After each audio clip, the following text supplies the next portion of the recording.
நேயர்கள் அனைவருக்கும் என் அன்பு கலந்த வணக்கம். உறவுகள் என்ற தலைப்பில் தொடர்ச்சியாக நான் எனது கருத்துக்களை உங்களோடு பகிர்ந்து கொண்டு வருகின்றேன். இன்று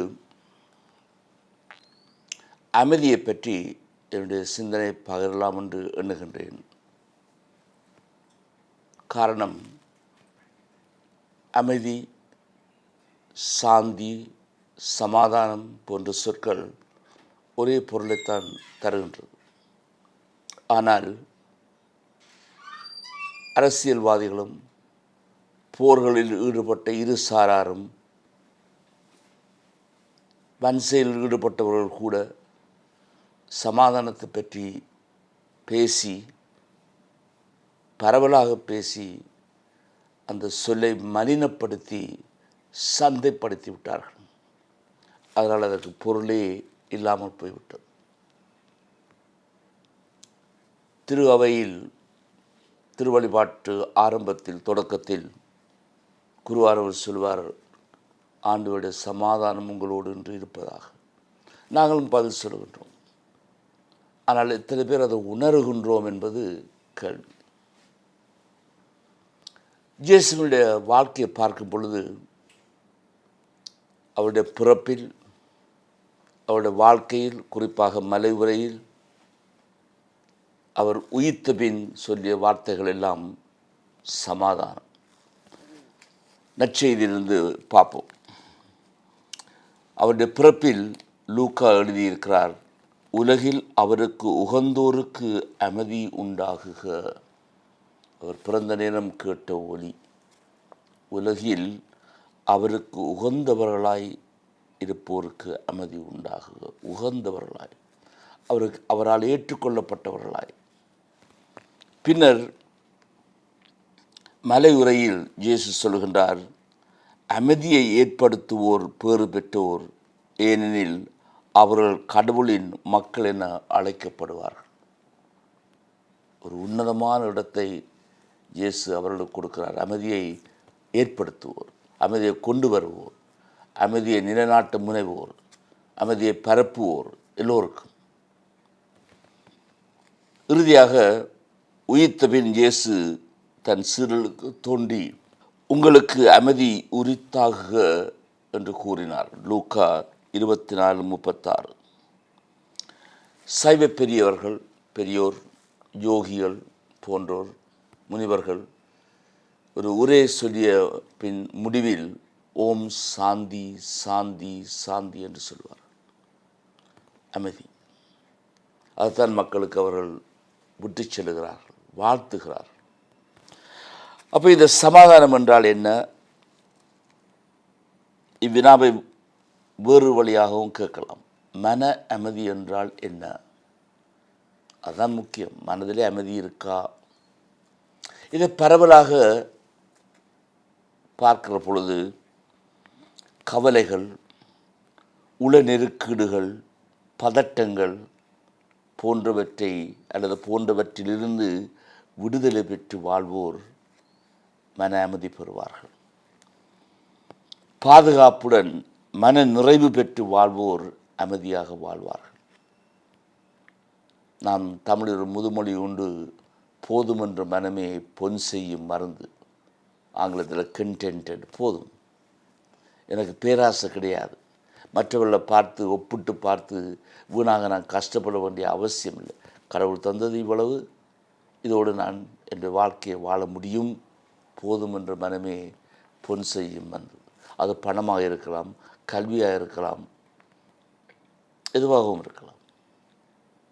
போதும் என்ற மனமே பொன் செய்யும் மருந்து. உங்கள் அன்றாட கவலைகளை பாருங்கள், ஏக்கங்களை பாருங்கள், நெருக்கீடுகளை பாருங்கள், பதட்டங்களை பாருங்கள். நாள் முழுதும் வேலை செய்கிறோம் அல்லது பணிபுரிகிறோம் அல்லது வேலைகள் பல இடங்களில் இருக்கலாம். அது மருத்துவமனையாக இருக்கலாம், பேங்காக இருக்கலாம், கல்லூரியாக இருக்கலாம், ஸ்கூலாக இருக்கலாம், தோட்டமாக இருக்கலாம். கஷ்டப்பட்டு பணிபுரிகிறோம், சேவை செய்கிறோம், கஷ்டப்பட்டு வேலை செய்கிறோம். வீடு வரும் பொழுது ஒரு களைப்பு, ஒரு பதட்டம், ஒரு நெருக்கீடு, ஸ்ட்ரெஸ். வீட்டுக்கு வந்தவுடன் சத்தம் போடுறோம், அமைதியாக இருக்க முடியலேன். இந்த மனது சுமையாக இருக்கிறது. மனதில் இவ்வளவு கவலைகள், இவ்வளவு நெருக்கீடுகள், இவ்வளவு பதட்டங்கள் குப்பை கொட்டி வைத்தது போல் இருக்கிற பொழுது மன அமைதி வராது. நீங்கள் மன அமைதிக்கு செவிக்கலாம். கடவுளே எனக்கு மன அமைதியத்தா, சாந்தியத்தா, சமாதானத்தைத்தா, நல்லது. ஆனால் அத்தோடு நின்று விட்டால் மன அமைதி வராது. நானும் ஒத்துழைக்க வேண்டும், நானும் என்னுடைய பங்கை செய்ய வேண்டும். அந்த என்ன பங்கு என்றதுதான் கேள்வி. நான் என்னுடைய பங்கை செய்ய வேண்டும் என்றால் என்ன செய்ய வேண்டும்? முதலாவதாக இந்த பதட்டம் என்ன, ஆங்ஸைட்டி, இந்த நெருக்கீடு என்ன, ஸ்ட்ரெஸ், இந்த கவலைகள் என்ன, இவையெல்லாம் தேவையா? இல்லை என்னால் தாங்க முடியாத நெருக்கீடு என்று சொன்னால் நான் உளவள சிகிச்சைக்கு போக வேண்டி வரும், அல்லது உளவள துணைக்கு போக வேண்டி வரும். ஆனால் சாதாரண அன்றாட வாழ்க்கையில் வரும் கவலைகள், நெருக்கீடுகள், பதட்டங்கள், பாதுகாப்பின்மை, ஒரு அதிருப்தி போன்றவற்றை நாமே கையாள முடியும். எவ்வாறு? அதுக்கு ஞானிகள் சொன்ன வழி, இன்றைக்கு மருத்துவர்னு சொல்லும் பொழுது உளவள சிகிச்சையாளர் சொல்லும் வழி. அந்த உளவள சிகிச்சையை நாங்கள் நெடுந்தூரம் வந்துவிட்டோம். எழுபதுகளிலும் முடிவிலும் என்பது ஆரம்பத்திலும் நான் உளவள துணையை பற்றி படித்த காலத்தில் நாங்கள் தியானத்தை கொஞ்சம் ஒதுக்கி வச்சது மேலே கேலி செய்தோம். ஆனால் இன்றைக்கு நன்றாக ஆராய்ந்து பார்த்த பிற்பாடு அது தேவை, அதை இந்த சிகிச்சையோடு இணைத்து கொள்ளலாம் என்று நினைத்து விஞ்ஞான ரீதியாக, அறிவு ரீதியாக நூல்கள் எழுதியிருக்கிறார்கள். தியானம் எப்படிப்பட்ட தியானம்? சிந்திப்பது தியானம் அல்ல, அது சிந்திப்பது. அமைதியாக இருப்பது என்றால் என்ன?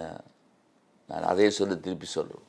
அதாவது ஒவ்வொரு நாளும் ஒரு குறிப்பிட்ட நேரத்தில் ஒரு குறிப்பிட்ட அளவு 20 நிமிஷமோ 10 நிமிஷமோ 15 நிமிஷமோ நான் ஒரு இடத்தில் அமைதியாக இருந்து, சத்தம் இல்லாத இடம், பராக்கள் இல்லாத இடம், எனது மனதை வெறுமையாக்க வேண்டும். மிகவும் கடினம். என்னுடைய சொந்த அனுபவத்தை வச்சு சொல்கிறேன், மிகவும் கடினம். ஆனால் முடியாதென்று இல்லை, முடியும். ஒரு 10 நிமிடம் 15 நிமிடம், அது வீட்டில் இருக்கலாம், அல்லது கோயிலில் இருக்கலாம், அல்லது ஆலயத்தில் இருக்கலாம், அல்லது ஒரு ஒதுக்கமான ஒரு இடமாக எங்கேயாவது இருக்கலாம். அந்த இடத்தை நான் உருவாக்கி கொள்ள வேண்டும், அந்த சூழலை உருவாக்கி கொள்ள வேண்டும். புறத்திலேயும் சத்தம் கேட்கக்கூடாது. புறத்தில் சத்தம் கேட்டால் எனது தியானத்தை அது குழப்பம். அங்கிருந்து மெதுவாக இதை விளக்குகிறேன். வெறுமையாக்கல், மனதை வெறுமையாக்கல். அங்குதான் உண்மையான அமைதி உண்டு. நான் இப்படியும் பார்க்கின்றேன். அதாவது மனநலன், மென்டல் ஹெல்த், எப்படி உடல் நலன் தேவையோ அதே போல மனநலனும் தேவை. நான் வருத்தமாக நோய்பட்டிருந்தால் கொஞ்சம் கஷ்டமாக இருக்கும். நோயற்ற வாழ்வே குறைவற்ற செல்வம். நோயற்ற வாழ்வே குறைவற்ற செல்வம். அது உடல் நோயைத்தான் பெரும்பாலும் குறித்து சொல்கின்றோம். அதே போன்று மனநோயும் நம்மிடம் இருப்பது ஒரு குழப்பமாகத்தான் இருக்கும். அந்த மனநோயும் என்னை அமைதியாக இருக்க விடாது. உடல் நோயை விட மனநோய் கூடிய அளவு அமைதியாக இருக்க விடாது. அப்போ என்ன செய்யலாம்ன்றது கேள்வி. கிட்டத்தட்ட 8 பண்புகள், அதாவது மனநலனுக்குரிய 8 சிறப்புகளை பற்றி உளவள துறையில் சொல்லியிருக்கிறார்கள். முதல்ல அந்த 8ஐயும் சொல்லிட்டு ஒவ்வொன்றாக உங்களுக்கு நான் விளக்கப்படுத்துகிறேன், அல்லது நேரடியாகவே விளக்கப்படுத்தி விடுகின்றேன். ஒரு நேர்மயமான பாசிட்டிவ், எதிர்மறையான நெகட்டிவ், பாசிட்டிவ் திங்கிங், அதை நான் உருவாக்க வேண்டும். இனிமேல் பலர் நாங்கள் அப்படி வளர்க்கப்பட்டிருக்கிறோம். சின்ன வயதிலிருந்து எங்களோட தமிழ் சமூகத்தில் நாங்கள் நெகட்டிவாகவே வளர்க்கப்பட்டிருக்கிறோம். பாசிட்டிவாக சிந்திக்க பழகிக்கொள்ள வேண்டும். அதை பாடசாலையில் செய்யலாம், வீட்டில் செய்யலாம், கல்லூரியில் செய்யலாம். தன்னைத்தானே ஏற்றுக்கொள்ளுதல். என்னை நான் ஏற்றுக்கொள்ள வேண்டும். என்னை நான் ஏற்றுக்கொள்வதற்கு என்னை பற்றி நான் அறிய வேண்டும். நான் யார், நான் எப்படிப்பட்டவன், எப்படிப்பட்டவள், எனது குணங்கள் என்ன, எனது குணாதிசயங்கள் என்ன, எனது திறமைகள் என்ன. மற்றவோடு அதை ஒப்பிட்டு பார்க்கக்கூடாது. மற்றவோடு ஒப்பிட்டு பார்த்தால் என்னை நான் தாழ்த்தி கொள்வேன். Low self esteem. அது எனக்கு உதவி செய்யாது. எனக்கு என்ன இருக்குது, என்னிடம் என்ன இருக்குது, அதை விருத்தி செய்யலாம். அப்போ என்னை நானாக நான் இருப்பது போல் ஏற்றுக்கொள்ளுதல். அதுதான் ஆரம்ப புள்ளி. மனநலனுக்கு ஆரம்ப புள்ளி அந்த எண்ணை நான் ஏற்றுக்கொள்ளுதல். இரண்டாவது, அயலவர்களையும் ஏனைய மனிதர்களையும் இந்த உலகையும் உற்று நோக்கி ஒரு தெளிவான அறிவு. மாயையில் வாழக்கூடாது. மாயையில் வாழ்வது இலகுவாக இருக்கலாம். It's easier to leave with illusion than in reality என்று ஆங்கிலத்தை சொல்லுவோம். யதார்த்தமாக வாழ வேண்டும். இதுதான் எங்களோட உலகம், இதுதான் எங்கள் நாடு. நான் யாழ்ப்பாணத்தில் வாழ்ந்து கொண்டு லண்டனில் வாழ மாதிரி நினைப்பேனாக இருந்தால் அல்லது கனவு காண்பேனாக இருந்தால் நான் வாழ முடியாது. நான் யாழ்ப்பாணத்தில் தான் வாழ்கிறேன். நான் பருத்தித்துறையில் தான் வாழ்கிறேன். நான் கோப்பாயில் தான் வாழ்கிறேன். இந்த கோப்பாயின்ற சூழல் இதுதான். அதை யதார்த்தமாக ஏற்றுக்கொள்ள வேண்டும். திருத்தலாம். யதார்த்தமாக ஏற்றுக்கொண்டால் தான் அதை மாற்றலாம். யதார்த்தமாக ஏற்றுக்கொள்ளாமல் ஒரு கற்பனை உலகில் வாழும் பொழுது மாற்ற முடியாது. மூன்றாவது, உறுதியும் உண்மைத்தன்மையும் கொண்ட மனநிலை உடையவராக இருத்தல். உண்மைத்தன்மை, ட்ரூத்ஃபுல்னஸ். பொய்கள் நிறைந்த உலகம் நிறைய. பெரிய பெரிய தலைவர்கள் பொய் சொல்கிறார்கள். பெருந்தலைவர்கள். அவர் பெருந்தலைவர்கள் பொய் சொல்கிற பொழுது நாங்களும் அதை பார்த்து பொய் சொல்ல பழகிக்கொள்கிறோம். உண்மைத்தன்மை, இதுதான் நான், இதுதான் நான். ஏற்றுக்கொள்ளுங்கள். உண்மைத்தன்மை மிக அவசியம் மன நலனுக்கு. நாலாவது, சமநிலை நோக்குடன் வாழ்தல். சமத்துவம். எல்லாரும் சமத்துவம். ஆணும் பெண்ணும் சமத்துவம். சிங்கள மக்களும் தமிழ் மக்களும் சமத்துவம். கத்தோலிக்க மக்களும் இந்து மக்களும் சமத்துவம். பௌத்த மக்களும் இஸ்லாமிய மக்களும் சமத்துவம். அந்த சமத்துவம், எல்லாரும் சமமாக வாழ வேண்டும். இதெல்லாம் எங்களுக்கு கடினம். ஏன்னா நாங்கள் தோஷங்களை வளர்த்துட்டோம். தோஷங்களை சின்ன வயதிலிருந்தே வளர்த்துட்டோம். உதாரணமாக அண்மையில் ஒரு கருத்தரங்கு நடைபெற்றது சாந்தி எங்களோட சங்கமத்தில். அது நான் சொன்ன ஒரு வசனம், அனுரா எவ்வளவு தூரம் சமத்துவம் பேசினாலும் அந்த சமத்துவத்தை நிலைநாட்ட அவரால் முடியுமா என்பது எனக்கு ஒரு கேள்விக்குறி. காரணம்,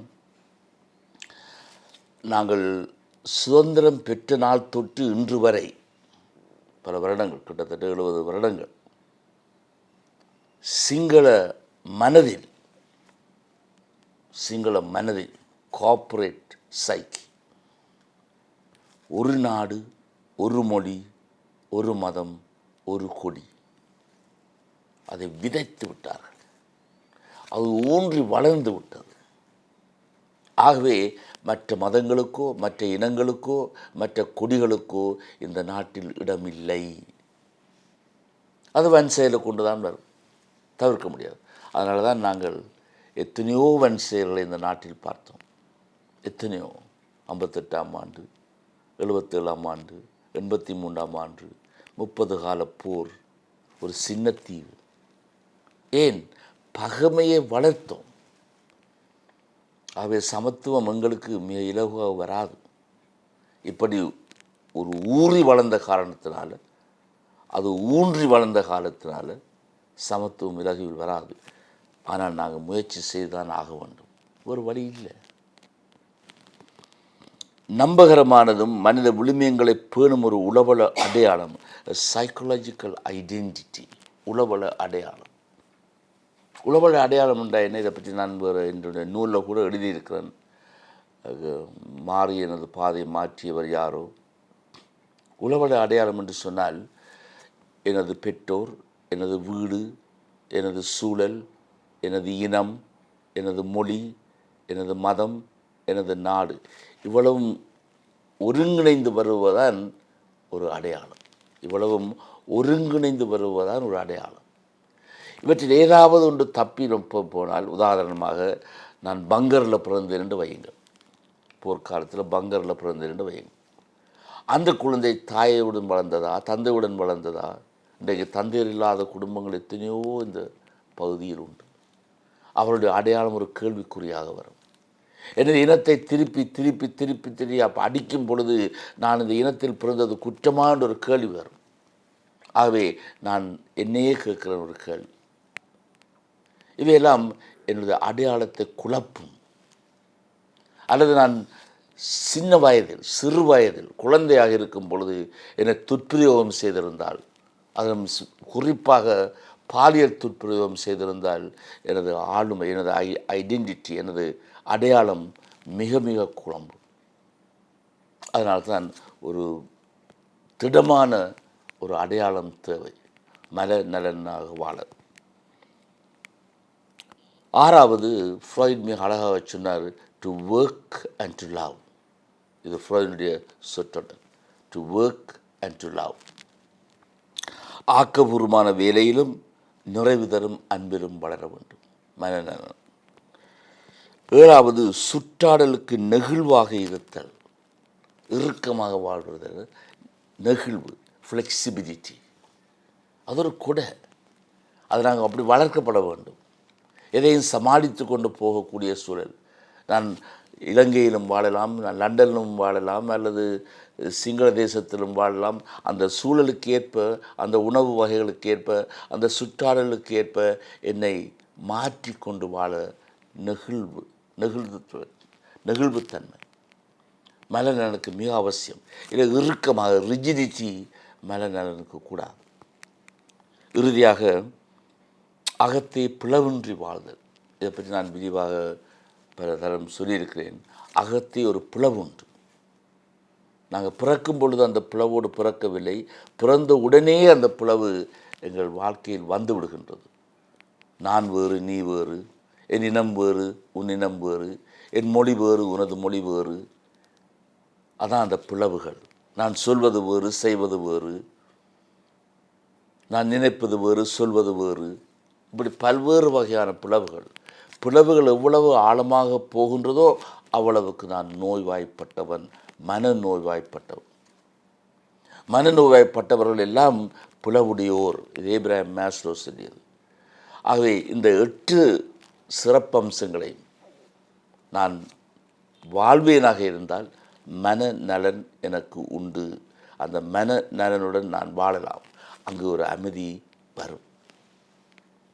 இப்படிப்பட்ட அமைதி எங்கள் எல்லோருக்கும் தேவை, ஒவ்வொரு மனிதருக்கும் தேவை. காரணம், நான் அமைதியாக இருந்தால்தான் மற்றவருக்கு அந்த அமைதியை கொடுக்கலாம்.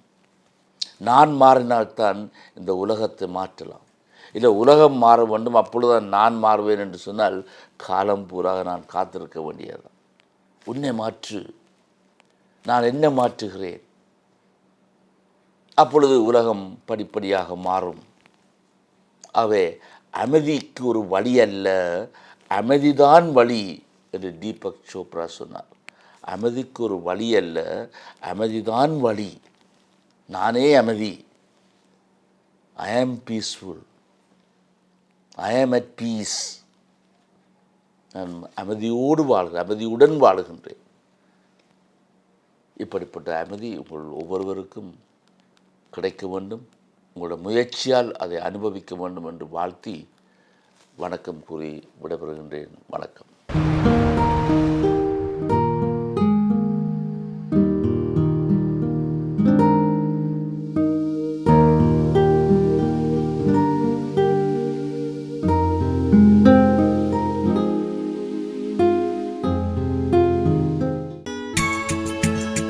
ஹோலி மேரியில் புத்தம்புது நிகழ்ச்சிகளை உடனுக்குடன் பார்த்து மகிழ எமது Facebook மற்றும் YouTube பக்கத்தை லைக் செய்யுங்கள்.